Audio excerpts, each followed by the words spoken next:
दोस्तों, जिस प्रकार भोजपुरी इंडस्ट्री में खेसारी लाल यादव हरदिया गाना को गाएं और सुपर डुपर हिट रहा दोस्तों, उसी प्रकार मगही इंडस्ट्री में आशीष यादव गाएं हरदिया सॉन्ग जी।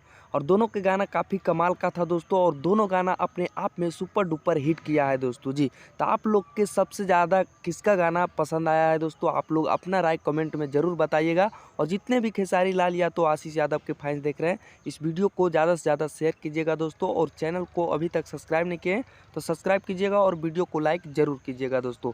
धन्यवाद दोस्तों, फिर मिलेंगे बवाल खबर के साथ।